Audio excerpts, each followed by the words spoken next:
ডাকসু প্রতিনিধিরা তাদের এলাকায় গিয়ে ক্যাম্পেইন করছে, এলাকায় গিয়ে রাজনীতি করছে, যেটা একটি খুবই নেগেটিভ প্রেসিডেন্স তৈরি করে যে আপনি বিশ্ববিদ্যালয় বন্ধ করে, বিশ্ববিদ্যালয়ের রাজনীতি বন্ধ করে আপনি বিশ্ববিদ্যালয়ের লিডারশিপ যারা আসলে ভূমিকম্পের কথা বলে, শিক্ষার্থীদের ট্রমার কথা বলে, ক্যাম্পাসে না থেকে ক্যাম্পাসের বাইরে গিয়ে তারা নির্বাচনী প্রচারণা চালাচ্ছে, বিভিন্ন নির্বাচনী ক্যাম্পেইনগুলোতে অংশ নিচ্ছে।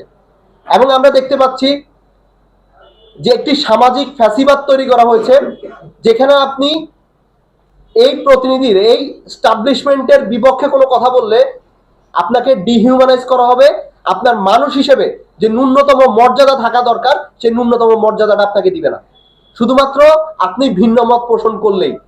এবং এটাকে আমরা বাংলাদেশের গণতন্ত্র চর্চার জন্য অ্যালার্মিং মনে করি। আমরা মনে করি যে এটা আসলে নতুন ছাত্রলীগীয় কায়দায় নতুন করে এটা ভিন্ন রূপে আরেকটা ফ্যাসিবাদ তৈরি করছে, আরেকটা ফ্যাসিবাদের জন্ম দিচ্ছে। এবং আমরা দেখতে পারি যে আসলে একটা সংগঠনের হায়ারার্কি তারা এই বিষয়গুলোতে নিশ্চুপ, কোনো ধরনের সিদ্ধান্ত নেয় না, কোনো ধরনের মন্তব্য করে না, কোনো ধরনের বক্তব্য দেয় না, কিন্তু নিচের টায়ারগুলো থেকে যেই কারো উদ্দেশ্যে কোনো ভিন্ন মতের বিরুদ্ধে এমন বক্তব্যগুলো দেওয়া হয় যে বক্তব্যগুলো যে কারো মত প্রকাশের স্বাধীনতাকে ক্ষুণ্ণ করে এবং যেগুলো হচ্ছে মানুষের ন্যূনতম যে মানবিক মর্যাদা সেই মানবিক মর্যাদাকে ক্ষুণ্ণ করে। আমরা মনে করি এই ধরনের কর্মকাণ্ডগুলো যারা করছেন, যারা এগুলোর সাথে জড়িত আছেন, তাদেরকে অবশ্যই এগুলো বন্ধ করতে হবে এবং যে সহাবস্থানের রাজনীতি, ক্যাম্পাসে যে সুস্থ ধারার রাজনীতি, সেই সুস্থ ধারার রাজনীতি ফিরিয়ে আনতে হবে। এই ধরনের সুস্থ রাজনীতি ফিরিয়ে না আনলে ভবিষ্যতে আমাদেরকে 24-এর মতো আরেকটি বিপ্লবের প্রস্তুতি নিতে হবে। এবং বর্তমান সময়ে আমরা বিশ্ববিদ্যালয়ের যে সার্বিক পরিস্থিতি লক্ষ্য করছি, এখানে আসলে প্রশাসন সম্পূর্ণভাবে অপরিকল্পিতভাবে, কোনো ধরনের পরিকল্পনা ছাড়া সম্পূর্ণ নিজস্ব ম্যান্ডেটে কাজ করে যাচ্ছে। তারা একটা বিশেষ উদ্দেশ্যে বিশ্ববিদ্যালয়কে বিরাজনীতিকরণে সাহায্য করছে, বিশ্ববিদ্যালয়কে বন্ধ করে রাখছে শিক্ষার্থীদের কথা চিন্তা না করে কোনো একটি নির্দিষ্ট দলের পারপাস সার্ভ করার জন্য। এই বক্তব্যগুলো দেওয়ার পরে আমাদের উপর বিভিন্ন ধরনের আক্রমণ আসবে। এরপরেও আমরা মনে করি, আমরা বিশ্বাস করি যে ন্যায্যতা, যেটা ন্যায়সঙ্গত সেই বক্তব্য, সেই কথা আমাদেরকে বলে যেতে হবে এবং আমরা সেটা বলে যাব। আজকের উপস্থিত যে সাংবাদিকবৃন্দ আছেন তাদেরকে অসংখ্য ধন্যবাদ জানাই এবং আশা করব যে আপনাদের মাধ্যমে যে আমাদের বক্তব্যগুলো দেশের মানুষের কাছে এবং সাধারণ মানুষের কাছে পৌঁছে যাবে। সবাইকে যদি বিশ্ববিদ্যালয়ের দিকে তাকাই, যেটা বিজয়ের মাস চলছে, বাংলাদেশের মানুষের, এই অঞ্চলের মানুষের যে সর্বোচ্চ অর্জন মুক্তিযুদ্ধ, সেই মুক্তিযুদ্ধের মাস চলছে, অথচ ঢাকা বিশ্ববিদ্যালয় যেই ক্যাম্পাসটি প্রতি বছর এই বিজয়ের মাসে বিভিন্ন রঙে সজ্জিত থাকে, সেই বিশ্ববিদ্যালয়ে আপনি হচ্ছে কোনো ধরনের মানে কিছু দেখবেন না, কোনো সেলিব্রেশন দেখবেন না। অর্থাৎ মনে হবে যে এটি 8-10টি সাধারণ মাসের মতো একটি মাস, একটি দিন।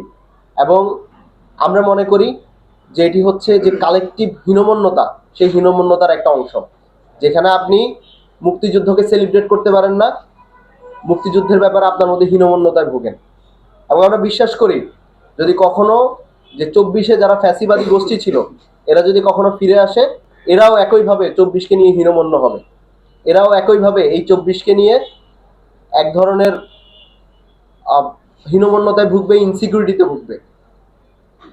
আমরা বিশ্ববিদ্যালয় প্রশাসনকে অনুরোধ করব তারা যাতে এই বিজয়ের মাসের যে বিশ্ববিদ্যালয়ের শিক্ষার্থীরা যারা মুক্তিযুদ্ধকে ধারণ করে, বাংলাদেশের মানুষ যারা মুক্তিযুদ্ধকে ধারণ করে, সেটিকে ধারণ করেই এবং সেটিকে নিয়েই এই মাসের যথাযথ মর্যাদা দিয়ে এটিকে পালন করবে। দ্বিতীয়ত আমরা দেখতে পাচ্ছি যে আসলে বিশ্ববিদ্যালয়ে কোনো ধরনের সেলিব্রেশন তো নাই, একই সাথে আমাদের যারা নির্বাচিত প্রতিনিধিরা আছেন তারা তথ্য বিকৃতিতে তারা হচ্ছে প্রতিযোগিতায় লিপ্ত হয়েছেন। আমরা দেখতে পাচ্ছি মুক্তিযুদ্ধ ও গণতান্ত্রিক আন্দোলন বিষয়ক সম্পাদক তিনি তার একটি লেখনীতে সোশ্যাল মিডিয়াতে, এর আগে পরে আমরা ডাকসু থেকে এই ধরনের কোনো, আমরা মুক্তিযুদ্ধ সম্পর্কে কোনো মন্তব্যই পাইনি, এবং তিনি তার বক্তব্যে তিনি বলেছেন যেখানে আসলে সহস্র শহীদ। এখন মুক্তিযুদ্ধের শহীদের সংখ্যা কত এটি নিয়ে বিতর্ক থাকতে পারে, কিন্তু এই সংখ্যাটা কোনোভাবেই যে সহস্র নয়, এবং তিনি আসলে এখানে সহস্রাধিক শব্দটি উচ্চারণ করেননি, সহস্র নয়, এবং বরং এই সহস্র শব্দটির পেছনে যে এক ধরনের হীনমন্যতা এবং ইনসিকিউরিটি আছে, যে মুক্তিযুদ্ধকে আপনি ঠিকভাবে ধারণ করতে পারেন না, বা মুক্তিযুদ্ধ নিয়ে আপনি এক ধরনের ভয় পান, লজ্জা পান, এটি হচ্ছে তারই একটি অংশ। এবং এখানে একটি প্রশ্ন আসতে পারে যে আমরা কেন বারবার মুক্তিযুদ্ধের কথা বলছি। মুক্তিযুদ্ধের কথা আমরা এই জন্যই বলি কারণ মুক্তিযুদ্ধ আমাদের এখানকার সর্বোচ্চ অর্জন, এবং এই মুক্তিযুদ্ধ কেন্দ্রিক যে রাজনীতি, সে রাজনীতি আসলে কখনো শেষ হয় নাই, কখনো শেষ হবে না। বাংলাদেশের মুক্তিযুদ্ধ আজীবন প্রাসঙ্গিক থাকবে। আমরা দেখেছি ৭৫-এর পরে, ৭১-এর পরে যখন শেখ মুজিব ফ্যাসিবাদ কায়েম করে, সেখানে ৭৫-এ শেখ মুজিবের পতন হলেও মুক্তিযুদ্ধ কেন্দ্রিক রাজনীতি বা মুক্তিযুদ্ধ কেন্দ্রিক গোষ্ঠী সাময়িকভাবে তারা ব্যাকফুটে থাকলেও পরবর্তীতে কিন্তু ঠিকই এই মুক্তিযুদ্ধের রাজনীতি টিকে গেছে, এবং এই মুক্তিযুদ্ধের একক ঠিকাদারি সেটা কিন্তু আওয়ামী লীগ নিয়ে নিয়েছিল। আমরা বিশ্বাস করি মুক্তিযুদ্ধ একটা জনমানুষের আন্দোলন, এবং এই জনমানুষের আন্দোলনকে আমরা আওয়ামী লীগের ঠিকাদারি থেকে নিয়ে এই জনমানুষের কাছে ফিরিয়ে দিতে চাই। আমরা চাই এই মুক্তিযুদ্ধ কার্ড ব্যবহার করে যাতে কোনোভাবেই আওয়ামী ফ্যাসিবাদ আবার ফেরত না আসতে পারে। কারণ হচ্ছে মুক্তিযুদ্ধ আমাদের সর্বোচ্চ অর্জন, এই রাজনীতি সবসময় প্রাসঙ্গিক থাকবে। আমরা চাই না এই প্রাসঙ্গিক রাজনীতি কোনোভাবে ২৪-এর যে ফ্যাসিবাদী যে গোষ্ঠী আছে তাদের কাছে চলে যাক। আমরা চাই না যে কোনো মুক্তিযুদ্ধ নিয়ে হীনমন্যতার কারণে আমাদের দেশের সেই সার্বিক ক্ষতি হোক এবং আওয়ামী লীগ আবার ফেরত আসুক। আজকে আমরা ডাকসু থেকে কোনো ধরনের নিন্দা কিংবা হচ্ছে কোনো ধরনের প্রতিবাদ পাই না যখন হচ্ছে এই ধরনের বক্তব্য আসে, কিংবা হচ্ছে মুক্তিযুদ্ধ নিয়ে কোনো ধরনের আয়োজন আমরা দেখতে পারি না। বিশ্ববিদ্যালয় অনাড়ম্বরভাবে র্যালি করে, অনাড়ম্বরভাবে এই মুক্তিযুদ্ধ এবং বিজয় দিবসকে পালন করে। একই সাথে আমরা দেখতে পারি যে গত মাসে যখন ভূমিকম্পের প্রথম ঢেউটা আসে, সেই সময়টাতে বিশ্ববিদ্যালয়কে কোনো ধরনের পরিকল্পনা ছাড়া একদিনের নোটিশে হলগুলোকে ভ্যাকেন্ট করে দেওয়া হয় এবং বিশ্ববিদ্যালয় বন্ধ ঘোষণা করা হয়। বিশ্ববিদ্যালয়ে সংস্কার কাজ করার কথা বলা হলেও সেই সংস্কারের রূপরেখা কি, কতদিন সময় লাগবে, এবং প্রত্যেকটি হলে আমরা দেখি যে ইন্সপেকশন হয়েছে, সেই অডিটগুলোর ইন্সপেকশনগুলোর রিপোর্ট কি, সেটি কিন্তু আমাদের কাছে এখন পর্যন্ত বিশ্ববিদ্যালয় প্রশাসন পরিষ্কার করেনি। আদৌ কোন হল বসবাসের উপযোগী, কোন হল বসবাসের অনুপযোগী, সেটি নিয়ে হচ্ছে পরিষ্কার কোনো বার্তা দেওয়া হয়নি। এবং আমরা দেখতে পাচ্ছি যেইভাবে হলগুলো সংস্কার করা হচ্ছে, সেখানে আসলে তার জালি লাগানো হচ্ছে, প্যালেস্টারগুলোকে ভেঙে ফেলা হচ্ছে, আবার নতুন প্যালেস্টার দেওয়া হচ্ছে। এতে কি আদৌ এই হলগুলো নিরাপদ হবে কিনা, বসবাসের উপযোগী হবে কিনা, সেটা নিয়ে কিন্তু একটা প্রশ্ন সবসময় থেকে যায়, এবং বিশ্ববিদ্যালয় প্রশাসন এটা এখন পর্যন্ত একবারও পরিষ্কার করেনি।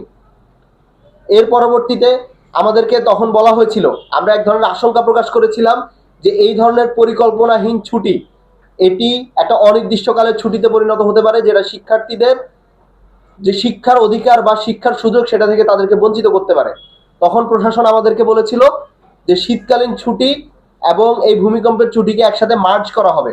কিন্তু এখন আমরা দেখতে পাচ্ছি যে সম্পূর্ণ কোনো ধরনের শিক্ষার্থীদের মতামত ছাড়াই এই সিদ্ধান্ত চাপিয়ে দেওয়া হয়েছে যে ক্লাসগুলোকে অনলাইনে নেওয়া হবে এবং ছুটিকে ২৮শে ডিসেম্বর পর্যন্ত লম্বা করা হয়েছে। আমরা জানি যে বছরের এই সময়টাতে প্রায় প্রত্যেকটা ডিপার্টমেন্টে সেমিস্টার ফাইনাল চলে, সেটা অনার্সের সেমিস্টার ফাইনাল হোক অথবা মাস্টার্সের। অর্থাৎ আপনি এই পরীক্ষাগুলো দেওয়ার পরেই আপনার শিক্ষা জীবনের একটা গুরুত্বপূর্ণ অধ্যায়ের সমাপ্তি হয় এবং আপনি চাকরি জীবনে প্রবেশ করতে পারেন। কেউ বিসিএস পরীক্ষায় অ্যাপিয়ার হতে পারে, কেউ হচ্ছে হায়ার স্টাডিজের জন্য যেতে পারে। আমরা জানি আসলে এই সময়টা খুবই গুরুত্বপূর্ণ, কারণ আপনার এখন ফল সিজন চলে, হায়ার স্টাডিজে যারা যেতে চায় উইন্টারেই তারা অ্যাপ্লাই করতে পারবে, কিংবা হচ্ছে যাদের উইন্টার শেষ হবে তারা হচ্ছে সামারে অ্যাপ্লাই করতে পারবে। কিন্তু এই মুহূর্তে বিশ্ববিদ্যালয়কে বন্ধ করার মাধ্যমে আপনি হচ্ছে এই ক্লাস পরীক্ষাগুলোতে এক ধরনের ব্যাঘাত ঘটাচ্ছেন, এবং একই সাথে নতুন করে ঢাকা বিশ্ববিদ্যালয়ে আবার সেশন জটকে ফিরিয়ে আনার চেষ্টা করা হচ্ছে। এই সেশন জটের মাধ্যমে বিশ্ববিদ্যালয়ের যে স্বাভাবিক প্রক্রিয়া, সেই প্রক্রিয়া অনেকাংশে বাধাগ্রস্ত হবে। আমরা জানি যে সায়েন্স ফ্যাকাল্টির দিকে এই সময়টাতে একটা এক্সামগুলো হয় একটা লম্বা সময়ব্যাপী। যখন আপনি এই সময়টাতে বন্ধ রাখেন তখন তারা এক্সামগুলোতে অ্যাপিয়ার হতে পারে না বা এক্সামগুলো দিতে পারে না। সর্বশেষ যখন শিক্ষার্থীদের দাবির মুখে পরীক্ষা দিতে পারবে এই ধরনের একটি আদেশ জারি করা হয়, তখন সেখানে নিয়ম করা হয় যে শিক্ষার্থীরা তখন পরীক্ষা দিতে পারবে যখন হচ্ছে একটা ডিপার্টমেন্টের সবাই কোনো একটা বিষয়ে একমত হবে। এখন দেখেন এই বিষয়টা সম্পূর্ণ একটি অযৌক্তিক এবং বিশ্ববিদ্যালয় প্রশাসন জানে যে এই ধরনের সিদ্ধান্তগুলো শিক্ষার্থীদের কাছ থেকে অর্গানিক ভাবে আসলে কখনোই পুরোপুরি কোনো একটা পয়েন্টে একমত হওয়ার সুযোগ থাকে না, এবং এর মাধ্যমে আপনি পরীক্ষাটাকেই বন্ধ করে দিচ্ছেন।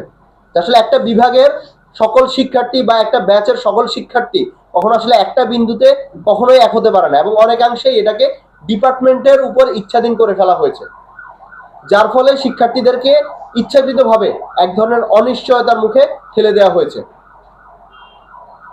এর পরবর্তীতে আমরা দেখতে পাচ্ছি যে সামনে জাতীয় নির্বাচন, এবং এই জাতীয় নির্বাচনের পূর্বে ক্যাম্পাসকে অরাজনৈতিক করার কথা বলে ক্যাম্পাসকে আসলে বিরাজনীতিকরণ করা হচ্ছে।